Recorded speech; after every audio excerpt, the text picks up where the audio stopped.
मंच पर विराजमान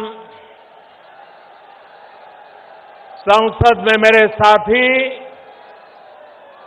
और उत्तर प्रदेश भारतीय जनता पार्टी के अध्यक्ष युवा नेता श्रीमान केशव प्रसाद जी मौर्य, हम सबके मार्गदर्शक भारतीय जनता पार्टी के वरिष्ठ नेता आदरणीय डॉक्टर मुरली मनोहर जोशी जी, केंद्र में मंत्री परिषद के मेरे साथी साध्वी निरंजन ज्योति जी,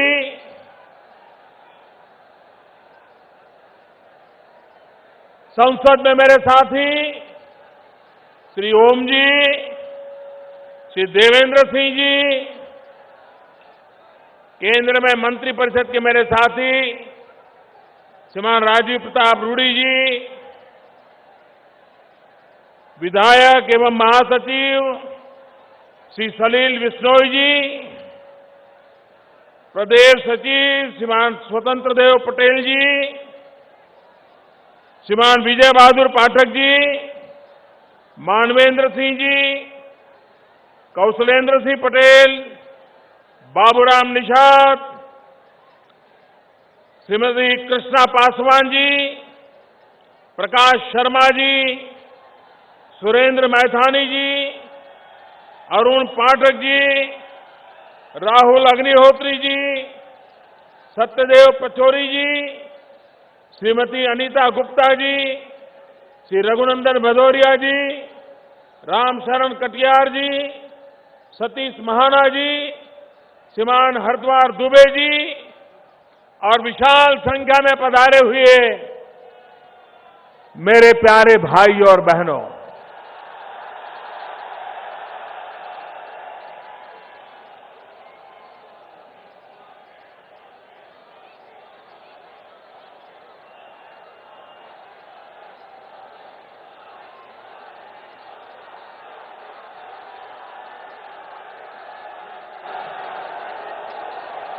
पिछले कुछ दिनों में मुझे उत्तर प्रदेश में जहां जहां जाने का सौभाग्य मिला है, मैं देख रहा हूं उत्तर प्रदेश में परिवर्तन की लहर नहीं, परिवर्तन की आंधी चल पड़ी है, आंधी चल पड़ी है। ऐसा लग रहा है कि आने वाले चुनाव में उत्तर प्रदेश का हर नागरिक परिवर्तन का संकल्प पूर्ण करने के लिए जी जान से जुट गया है। भाइयों बहनों, आपके बीच आने से पहले मुझे भारत सरकार के कार्यक्रम में शरीक होना था। यहीं पर पास में ही उस कार्यक्रम का समारोह था। अनेक प्रकार की नई योजनाएं खास करके उत्तर प्रदेश के नौजवानों के लिए, देश के नौजवान जिसके पास ऊर्जा है, ऐसे ऊर्जावान नौजवानों के हाथ में अगर हुनर आ जाए तो मेरा देश का ऊर्जावान नौजवान पूरे भारत को नई ऊर्जा दे सकता है, नई गति दे सकता है, विकास की नई उड़ान दे सकता है। और इसलिए आज यहां पर स्किल डेवलपमेंट के अनेक योजनाओं का आरंभ किया है। पूरे देश में भी अनेक कार्यक्रमों को आज लॉन्च किया गया है।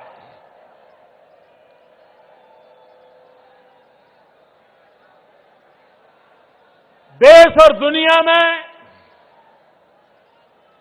आने वाले दिनों में जिनके पास युवा धन है, युवा शक्ति है,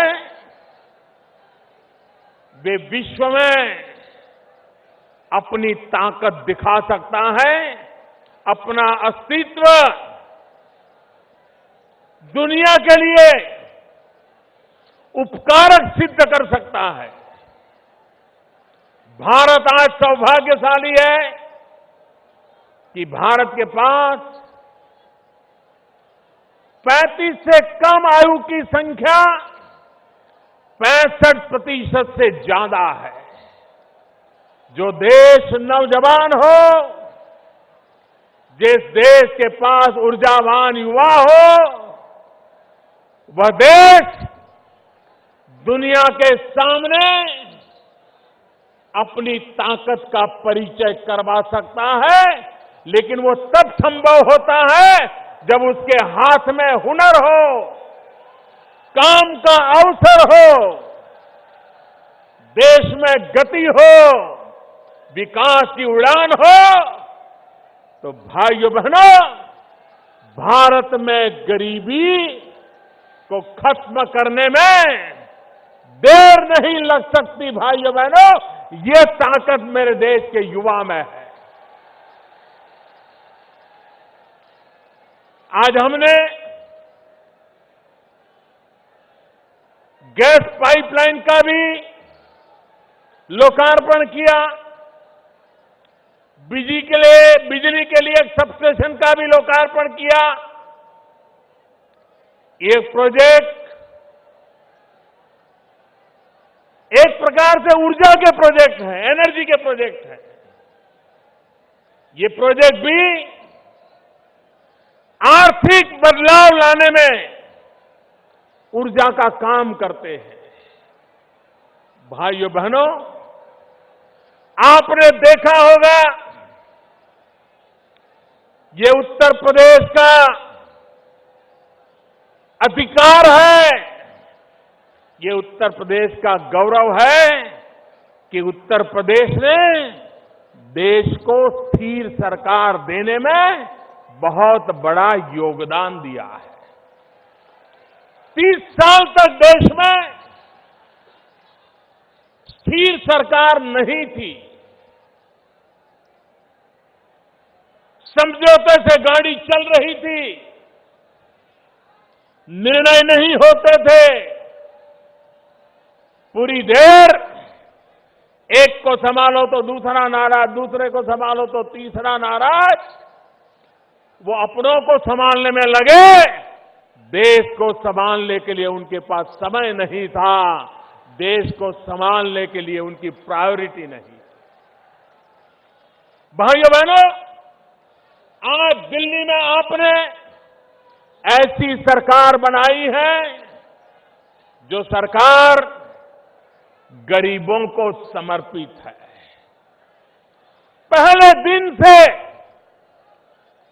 हमने जो जो योजना लाए हैं, वो सारी योजनाएं इस देश के गांव, गरीब, किसान, दलित, पीड़ित, शोषित, वंचित, माताएं, बहनें, युवा, उन्हीं के जीवन में बदलाव लाने के लिए हमारी सभी योजनाएं केंद्रित है। मैं हैरान हूं,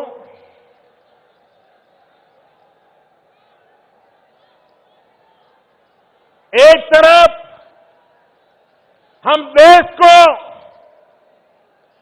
भ्रष्टाचार से मुक्त कराने की लड़ाई लड़ रहे हैं, काले धन से देश को मुक्त कराने की लड़ाई लड़ रहे हैं।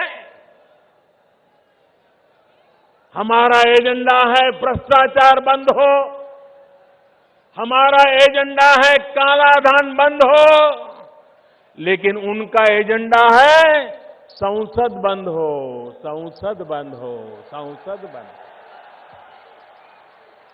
पूरा महीना संसद चलने नहीं दी।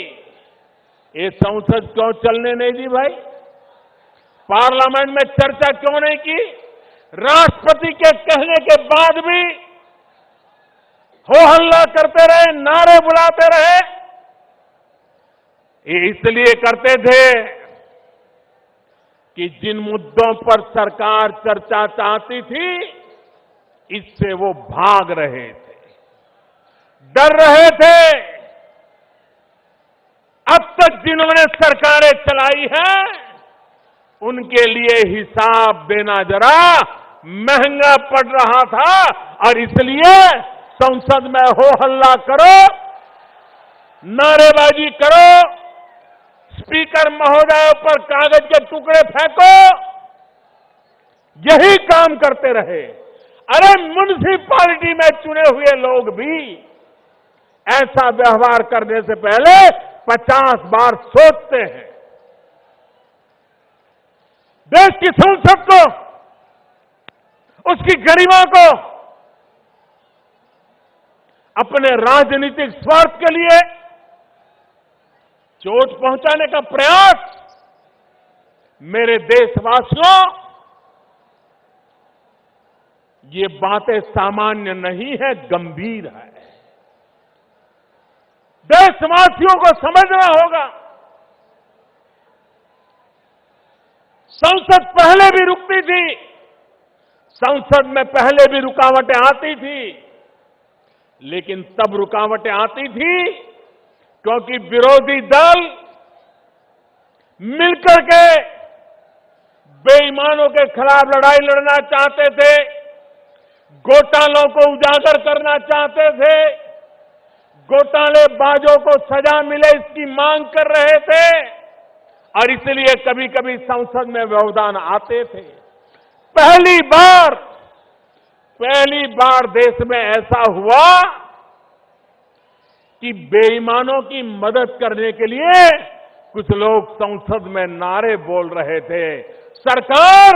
सरकार बेईमानों को ठिकाने लगाने में लगी थी, विरोधी दल बेईमानों को बचाने के लिए एकजुट हो रहे थे। देश आज दो हिस्सों में बटा हुआ है। एक तरफ मुट्ठी भर वो नेता है जो काले धन को, भ्रष्टाचार को, बेईमानी को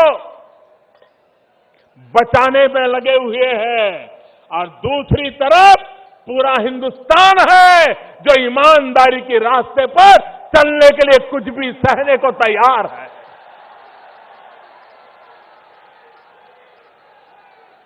भाइयों बहनों, ये भ्रष्टाचार, ये काला धन, काला मन, काला कारोबार, यही है जिसने मध्यम वर्ग का शोषण किया है और गरीबों के हक को छीना है। भाइयों बहनों, आज दिल्ली में ऐसी सरकार बैठी है जो गरीबों को हक दिलाना चाहती है, जो मध्यम वर्ग को शोषण से मुक्त कराना चाहती है, जो देश में ईमानदारी के रास्ते पर आगे बढ़ना चाहती है और देशवासी जिस ईमानदारी के लिए पहचाने जाते हैं उसको लेकर के एक नई ताकत खड़ी करना चाहती है। लेकिन भाइयों बहनों, जिनको आदत बेईमानी की पड़ी है, जिनको आदत गलत काम करने की पड़ी है, उनसे अब देश ज्यादा अपेक्षा नहीं कर सकता है। और इसलिए मेरे प्यारे देशवासियों, मेरे प्यारे भाइयों बहनों, ये परिवर्तन की आग, ये परिवर्तन की ललक, पूरे उत्तर प्रदेश में परिवर्तन की आंधी क्यों आई है? यहां के लोग गुंडागर्दी से तंग आ चुके हैं, तंग आ चुके हैं।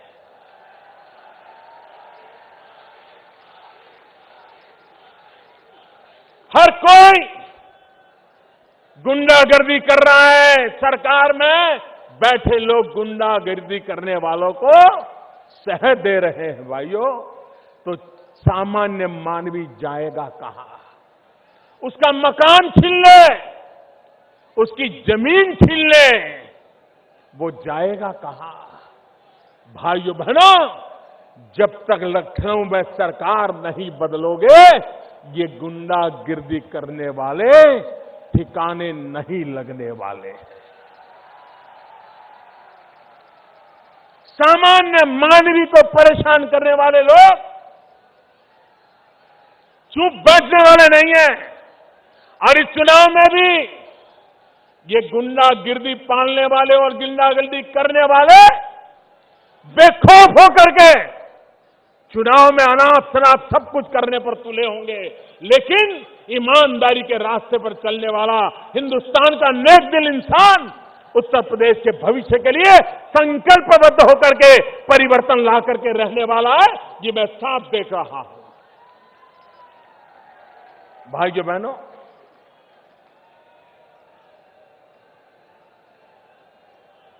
मैं आज हमारे देश के चुनाव आयोग का भी अभिनंदन करता हूं।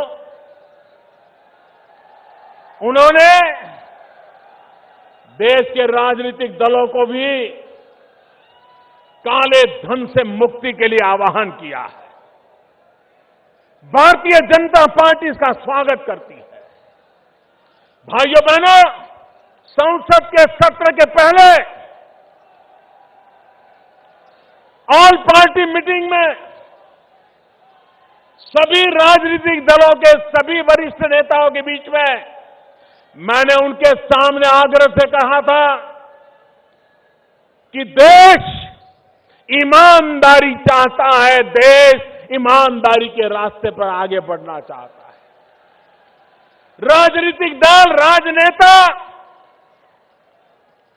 उनके प्रति जनता के दिल में अविश्वास भरा पड़ा है। लोकतंत्र में हम राजनेताओं की, राजनीतिक दलों की जिम्मेवारी है कि हम जनता को ईमानदारी का विश्वास दिलाएं। और मैंने कहा था कि इस बार संसद में हम खुल करके चर्चा करें, दो विषयों पर खुल करके चर्चा करें कि पॉलिटिकल पार्टियां, राजनीतिक दल, उनको चंदा कैसे मिलना चाहिए, ये चंदे का हिसाब किताब कैसे होना चाहिए, देश की जनता के सामने ये चंदे के संबंध में राजनीतिक दलों पे जो उंगलियां उठी रही है, क्या देश की जनता की इच्छा आकांक्षा के अनुकूल हम मिलकर के कोई रास्ता खोज सकते हैं कि नहीं खोज सकते? ये बात मैंने ऑल पार्टी मीटिंग में कही थी और मैंने आग्रह किया था कि सदन में इसकी चर्चा होनी चाहिए। मैंने दूसरी बात कही थी, जो हमारे देश के आदरणीय राष्ट्रपति जी ने भी अभी उसका उल्लेख किया। आदरणीय प्रणब मुखर्जी जी ने कहा कि हमारे देश में लोकसभा और विधानसभाओं के चुनाव अलग अलग होते हैं, उसके कारण देश पर बहुत बड़ा बोझ पड़ता है, काले धन के कारोबार को अवसर मिल जाता है। क्यों न देश में लोकसभा और विधानसभाओं के चुनाव साथ साथ कराने का वातावरण क्यों न बनाया जाए, व्यवस्था क्यों न खड़ी की जाए। आए दिन चुनावों के कारण गांव गांव में तनाव पैदा हो जाता है, सारी विकास की यात्रा रुक जाती है। अगर 5 साल में एक बार चुनाव हो, 5 साल सब सरकारें जो भी चुनकर आए वो काम करे। मैंने सभी पार्टियों को कहा था उस पर भी चर्चा होनी चाहिए, लेकिन सदन चलने नहीं दिया गया, क्योंकि ये दोनों बातें ऐसी थी कि जिससे ये चर्चा में भाग लेना नहीं चाहते थे। भाइयों बहनों, मैं इलेक्शन कमीशन से फिर से आग्रह करता हूं कि इस बात को आगे बढ़ाएं। देश के राजनीतिक दलों पर दबाव पैदा करें, सबसे मिलकर के चर्चा करके करें और हमारी सरकार जो फैसला होगा, जो जनता के हित में होगा, ईमानदारी के पक्ष में होगा, उसको तुरंत लागू करने के लिए प्रतिबद्ध है, ये मैं विश्वास दिलाना चाहता हूं। भाइयों बहनों, भ्रष्टाचार और काले धन के खिलाफ लड़ाई हर प्रकार से हमें जीतनी है। भ्रष्टाचार और काले धन से देश को मुक्त कराना है। हमारे देश की बर्बादी के मूल में यही बीमारी है जिसने गरीब को गरीब रहने के लिए मजबूर किया है। और इसलिए भाइयों बहनों, आवश्यक है कि हम इस लड़ाई में एक सिपाही बनकर के देश के उज्जवल भविष्य के लिए काम करें। भाइयों बहनों,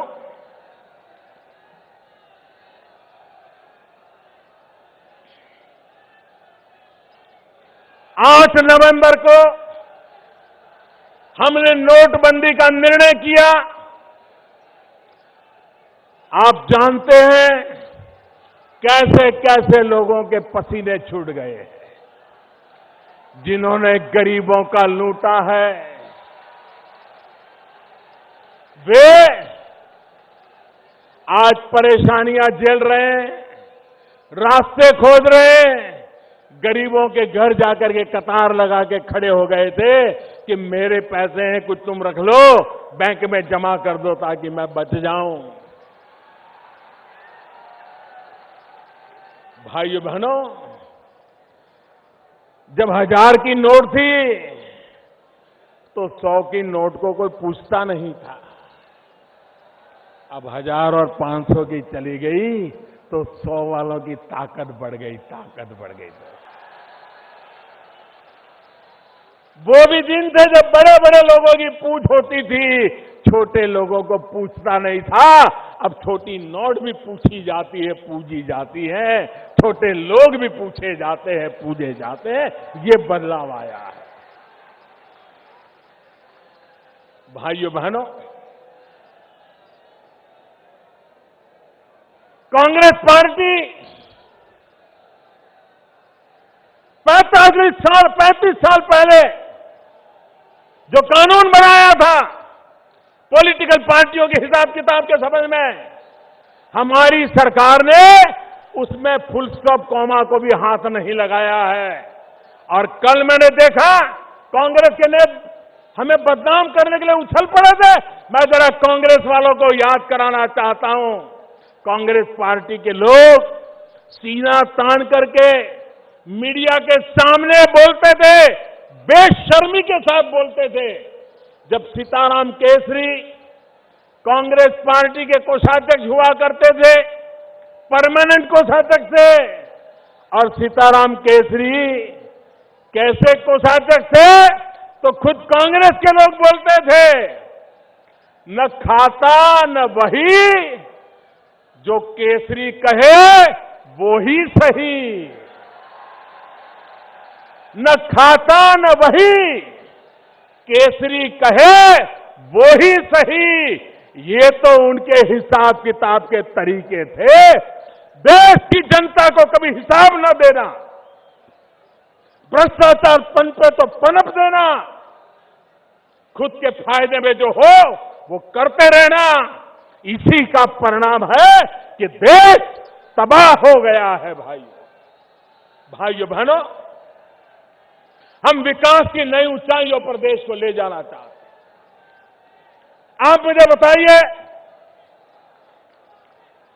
आजादी के 70 साल बाद उत्तर प्रदेश में इतनी सरकारें आके गई, इतने सारे प्रधानमंत्री बने उत्तर प्रदेश से, उसके बावजूद भी उत्तर प्रदेश में करीब करीब 1500-1600 गांव ऐसे हैं जहां पर 21वीं सदी में भी बिजली का खंभा नहीं पहुंचा, बिजली का तार नहीं पहुंचा, बिजली का लट्टू नहीं लगा। क्यों भाई? मेरे उत्तर प्रदेश के उन 1500-1600 गांवों का क्या दोष है कि उनको 18वीं शताब्दी में जीने के लिए मजबूर किया गया? क्या कारण है? भाइयों बहनों, मैंने लाल किले पर से आह्वान किया था पिछले वर्ष और मैंने कहा था 1000 दिन में हिंदुस्तान के जो 18,000 गांव, जिसमें उत्तर प्रदेश के 1500-1600 गांव है, 1000 दिन में मैं बिजली पहुंचा दूंगा। भाइयों बहनों, आज बड़े संतोष के साथ मेरे उत्तर प्रदेश के भाइयों बहनों को मैं कहना चाहता हूं, जो 1500-1600 गांव थे, उसमें अब 70-72 गांव बाकी रहे हैं। बाकी गांवों में बिजली पहुंच गई। लोगों ने बिजली घरों में लेना शुरू कर दिया। भाइयों बहनों, जो 70-72 गांव बाकी रहे हैं, उसमें भी 50 गांव ऐसे हैं जहां कोई लोग ही नहीं रहते, सिर्फ कागज पर गांव का नाम बचा है। एक प्रकार से सिर्फ 20-22 गांव बाकी है जिसका काम तेजी से चल रहा है। अगर यहां की सरकार रुकावट न डाले तो वो काम भी बहुत तेज गति से पूरा कर देंगे। ये मैं हिसाब आपको दे रहा हूं। भाइयों बहनों, एक समय था गैस का कनेक्शन लेना हो, गैस सिलेंडर लेना हो तो कितने पापड़ बेलने पड़ते थे। ये माताएं बहनों ने तो कभी सोचा भी नहीं था, गरीब माँ बहनों ने, कि कभी उनके घर में भी गैस का चूल्हा होगा, गैस का सिलेंडर होगा और फटाक से खाना पका करके, खाना बच्चों को खिला करके रोजी रोटी कमाने के लिए जा पाएंगे। कभी सोचा तक नहीं। हमने बीड़ा उठाया है। 3 साल के भीतर हिंदुस्तान के गरीब परिवारों में गैस का कनेक्शन देना, गैस का सिलेंडर पहुंचाना और लकड़ी के चूल्हे से सहज बर्बाद हो रही मां बहनों को बचाने का हमने बीड़ा उठाया है। और आज अकेले उत्तर प्रदेश में लाखों परिवारों में कोई भ्रष्टाचार की शिकायत नहीं है, कोई भाई भतीजेवाद की शिकायत नहीं है, कोई जातिवाद की शिकायत नहीं है। जिसका भी नाम गरीबी की रेखा के नीचे रिकॉर्ड पर लिखा है, 35 लाख से ज्यादा लोगों के घरों में गैस का कनेक्शन पहुंच गया, गैस का चूल्हा जलने लग गया, बच्चों को अच्छा खाना मिलना शुरू हो गया।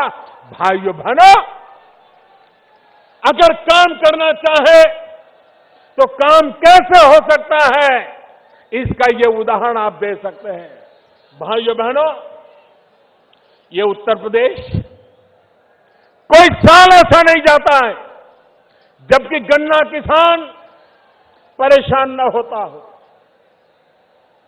मिले समय पर चालू न होना, गन्ना किसानों को पैसा नहीं मिलना, मिले देर से चालू करने के कारण गन्ने का वेट कम होता है, मिलों वालों को मुनाफा होता है।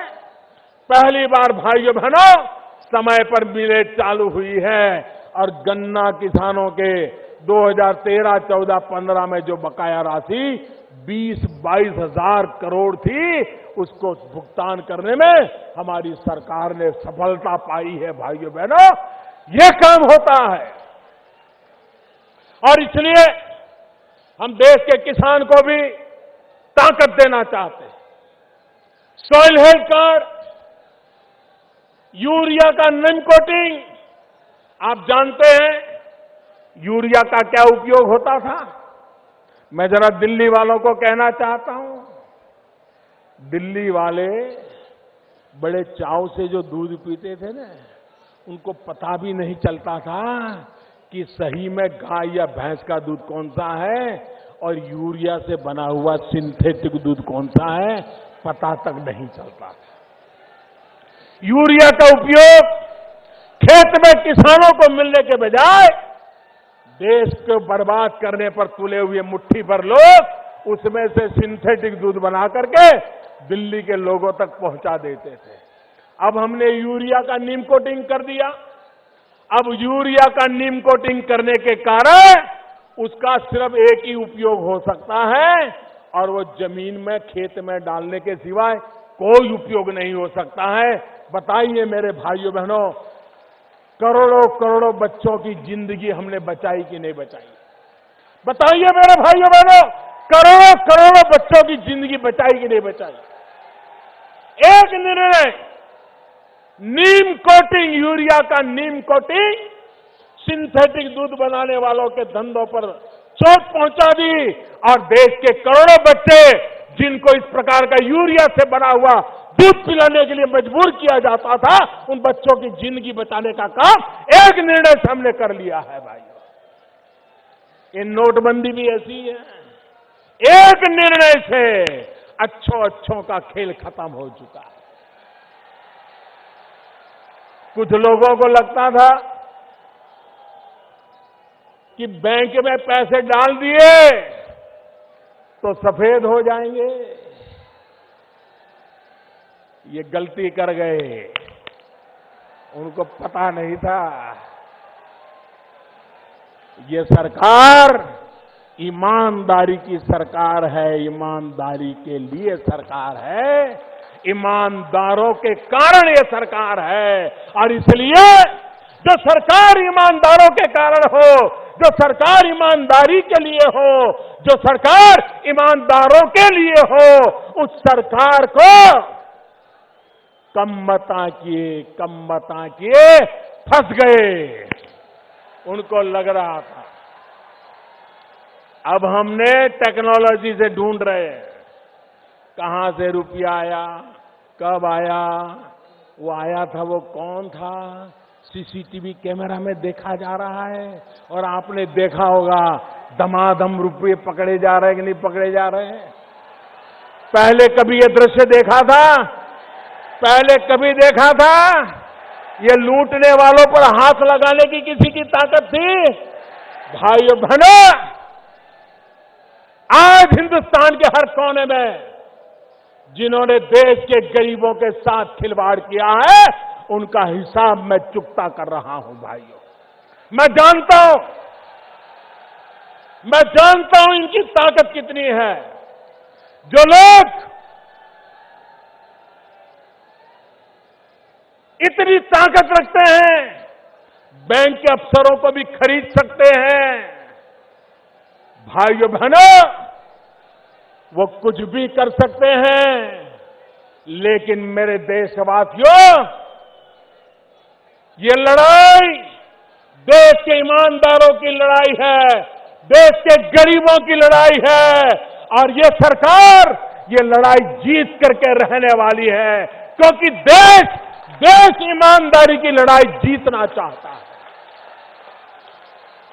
मेरे भाइयों बहनों,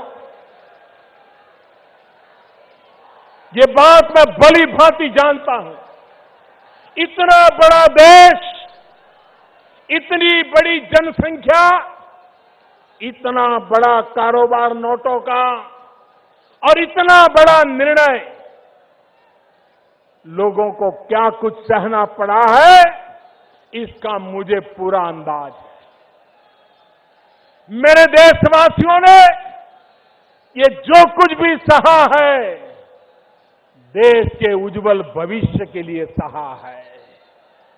मेरे देशवासियों ने 8 नवंबर से आज तक भांति भांति के कष्ट झेले हैं, लेकिन मेरे देशवासियों, आपने जो कष्ट झेला है वो अपने स्वार्थ के लिए नहीं झेला है, देश के स्वार्थ के लिए झेला है, देश की भलाई के लिए झेला है। और इसलिए भाइयों बहनों, आपको कभी निराश होने का अवसर नहीं आएगा, क्योंकि इसके साथ ईमानदारी है, पवित्रता है, प्रामाणिकता है। भाइयों बहनों, मैंने पहले दिन से कहा है कि 50 दिन तक एक कठिनाई, भांति भांति की कठिनाइयां आती रहेगी। कभी कम दिखती होगी, कभी बढ़ती दिखती होगी। 50 दिन तक ये होने वाला है, ये मैंने पहले दिन कहा था। और 50 दिन के बाद ये कठिनाइयां बढ़ना बंद कर देगी, बढ़ नहीं पाएगी। कठिनाइयां कम होने की शुरुआत हो जाएगी। ये मैंने पहले दिन कहा था, आज दोबारा कह रहा हूं। भाइयों बहनों, जो लोग एटीएम के ऊपर कतार लगा के खड़े रहते हैं, जो लोग बैंक में पैसे लेने जाते हैं, मैं जरा हमारे विरोधियों से कुछ सवाल पूछना चाहता हूं। एक तरफ वो कहते हैं कि लोगों का बैंक में खाता ही नहीं है, खाता ही नहीं है। दूसरी तरफ कहते हैं कि लोग बैंक में पैसे लेने, गरीब आदमी जाता है, उसको पैसा नहीं मिलता है। भाई एक चीज तो सच बताओ, एक तरफ कहते हो गरीब का खाता नहीं, दूसरी तरफ कहते हो गरीब पैसे लेने जाता है, मिलता नहीं। जनता को गुमराह करने के लिए झूठ क्यों बोलते हो? ये लोग, जब मैं कहता हूं digital, online, less cash, need based cash, भाइयों बहनों, एक जमाना था बड़ा चांदी का रुपया होता था तभी बाजार में चलता था। बदलते बदलते बदलते कागज की नोट तक रुपया आ गया। भाइयों बहनों, अब तो वक्त वो आया है कि हाथ लगाए बिना भी मोबाइल फोन से रुपयों का कारोबार किया जा सकता है। आपकी मोबाइल फोन ही आपकी बैंक बन जाती है। चाय पी करके मोबाइल फोन से पैसे दिए जा सकते हैं, चाय पीने वाले से मोबाइल से पैसा लिया जा सकता है, नोटों के बिना किया जा सकता है। जब मैं ये बताता हूं तो ये लोग क्या कहते हैं, करीब देश में कहां लोगों के पास मोबाइल फोन है, इस देश में कहां ये है। यही लोग हर चुनाव में ये भाषण देते थे कि राजीव गांधी प्रधानमंत्री थे, वो हिंदुस्तान में कंप्यूटर युग लाए। राजीव गांधी प्रधानमंत्री थे, इस देश में मोबाइल फोन लाए। राजीव गांधी प्रधानमंत्री थे, इस देश के गरीबों के हाथ में उन्होंने मोबाइल फोन दे करके एम्पावरमेंट किया। यही भाषण ये लोग करते थे। लेकिन अब जब मैं कह रहा हूं कि मोबाइल फोन को बैंक बना दो, तो कहते हैं मोबाइल फोन है ही कहां, गरीब के पास मोबाइल है कहां। इतना झूठ बोलते हो आप लोग। यही लोग ढोल पीटते थे कि राजीव गांधी ने मोबाइल फोन दिया। अब मैं कहता हूं मोबाइल फोन का बैंक मिलेगा, तो कहते हैं मोबाइल फोन है ही नहीं। आप इनको पहचानो, कितना झूठ बोलते हैं। ये लोग गुमराह कैसे करते हैं, लोगों को भड़काने का काम कैसे करते हैं। भाइयों बहनों, ये सरल कारोबार है और भारत सरकार ने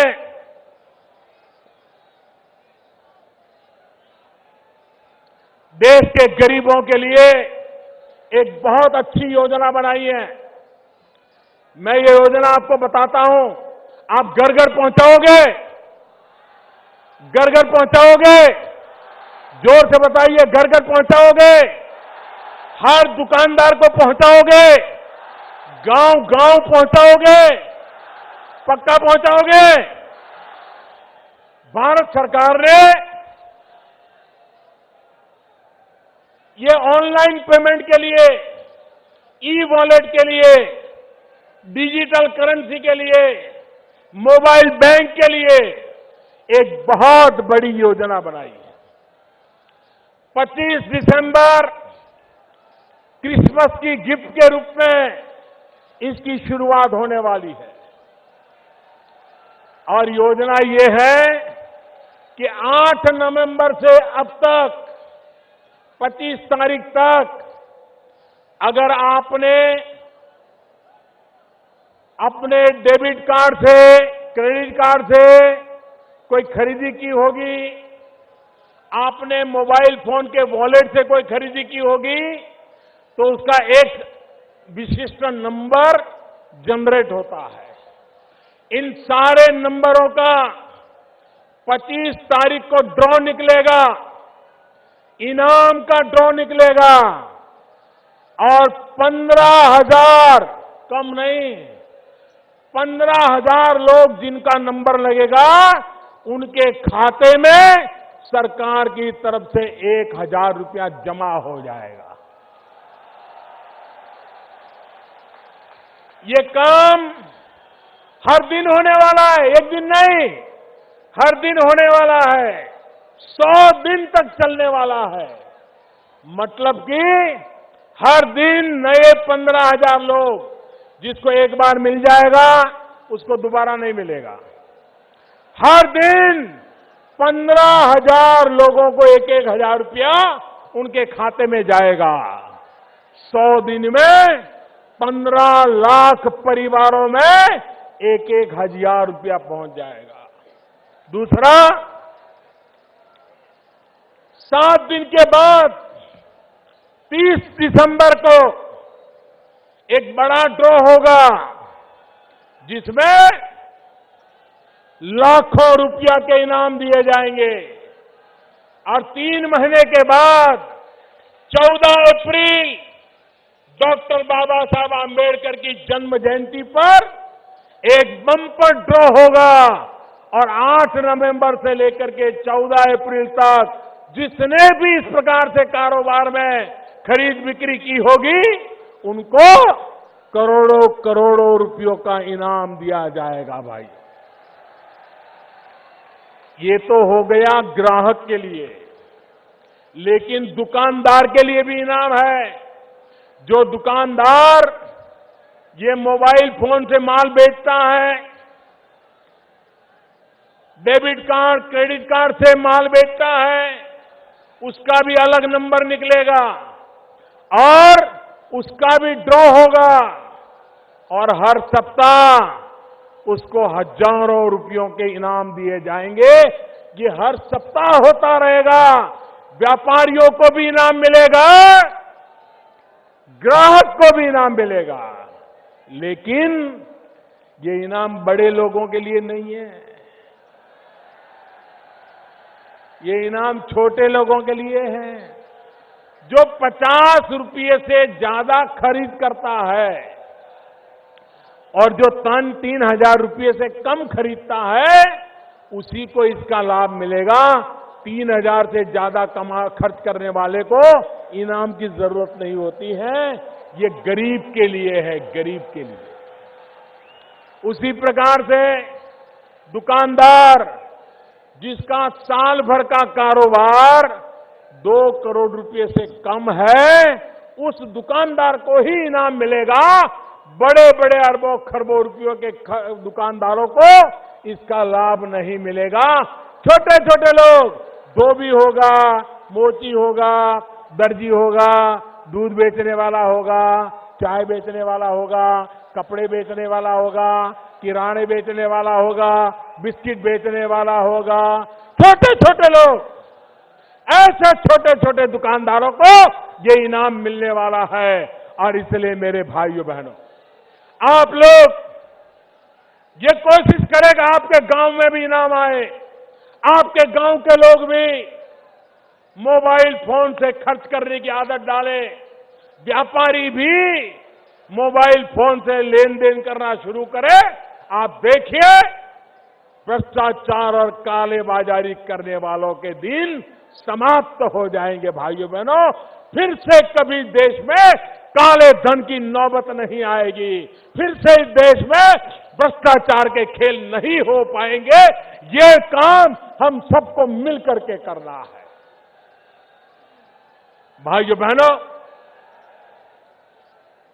मैं आज इस कानपुर की धरती से देशवासियों को हृदय से अभिनंदन करना चाहता हूं।